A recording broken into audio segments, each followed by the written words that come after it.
Anti-migrant protests spread last night to Diss in Norfolk, where residents turned on the BBC.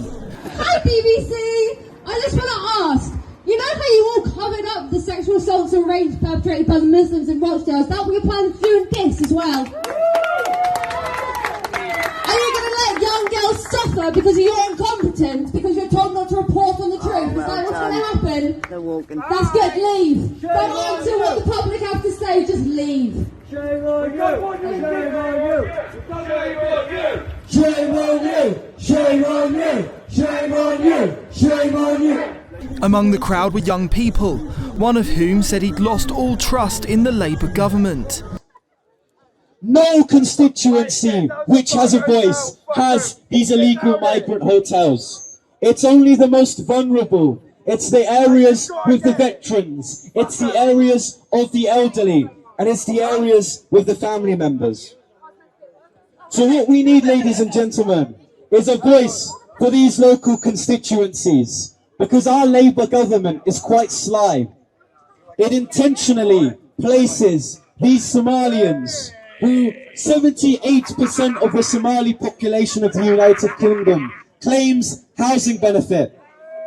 In a housing crisis nonetheless, we allow for these people who come from safe European countries to leech on the resources which our common British folk cannot afford.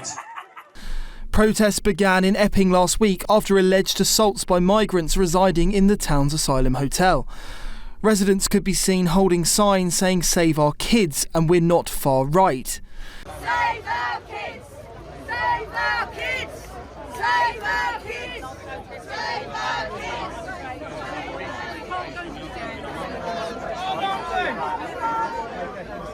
Very powerful message. Very powerful message.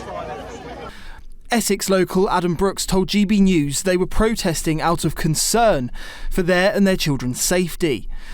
Look, there's been many instances of, I've had so many fathers, mothers and parents tell me of the stories of problems emanating from that hotel. You know, schoolgirls followed, schoolgirls harassed, really dirty language used, and, you know, groups of unknown men sort of loitering in areas near the forest and in the high road. It really is a problem. And local residents want me to stress this, that if these men were, let's say, Eastern European or white immigrants and this was happening, they would still be protesting. This is not about colour or race in any way. And this is why people are so angry that these so-called anti-racism mob are turning up and inflaming what have started as peaceful protest storm. I've stood there with you know, elderly people, disabled, school kids and school girls in school uniform, and we've stood there chatting about how they are worried about their communities.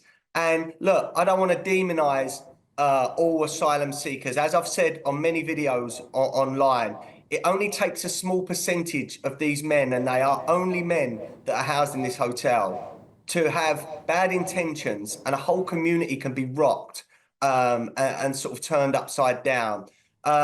This is not about race. This is what I want to say. People that, I mean, there's more protests planned. I find out through local mums and through people coming into the pub. You know, people are trying to say that I'm involved in these protests. I'm not. I go as a local father.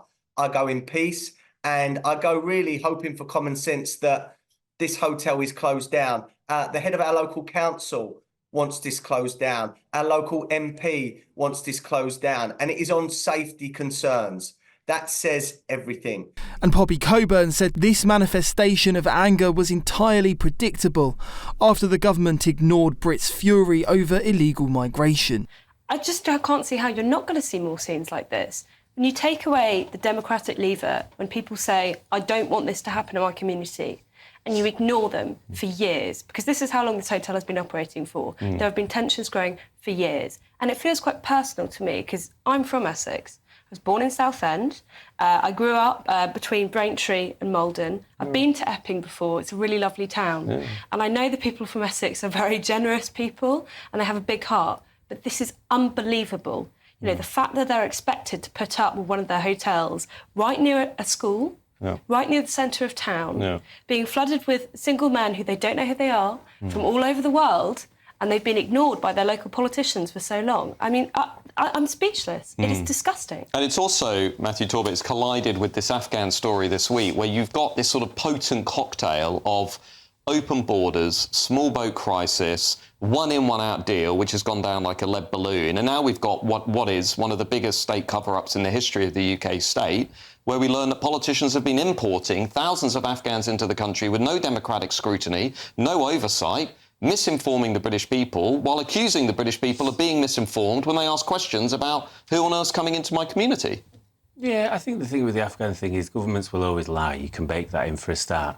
The bigger question for me on that is why nobody has faced any disciplinary action or lost their job. It's cost all of us collectively as taxpayers £850 million extra. Goes towards all three schemes, £7 billion quid. It's a lot of money that could be put towards things like offshore processing centres. However, I've been banging my head for a long time in the Labour Party talking about offshore processing, right back to 2021 when it was offered to Boris Johnson by Emmanuel Macron's Interior Minister. They even said, we will pay for it, where you can put your Home Office officials in, because it benefits neither side politically, because Macron's getting it his side, because Calais is essentially a jungle of vulnerable people and people with potentially nefarious aims. And for us, you've got the moral issue of people potentially drowning, but also filling up a country that is fit to burst in many cases when it comes to public services. Poppy Coburn, I don't see where the end point is in all of this, because we have a few more years of a Labour government. As we've seen also this week from the OBR and elsewhere, the economy is basically now steadily declining, managed decline, cost of borrowing going up, taxes will go up this winter. We don't have a solution to the small boat crisis, and we're not going to get one with this one in, one out deal. It's very unlikely to make any difference.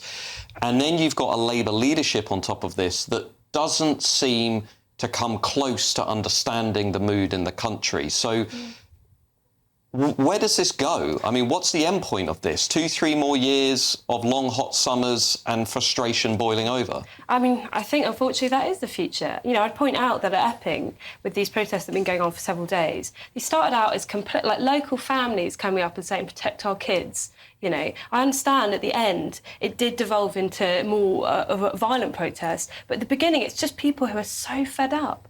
They've been asking the legitimate way for so long and they've been ignored. And so you look at it and you look at Westminster and you go, you are putting people's lives at risk. The Conservative councillor Holly Whitbread said that even after successive nights of demonstrations, the Home Office was still not listening. The Home Office have been incredibly frustrating. It doesn't feel like they're listening to our concerns.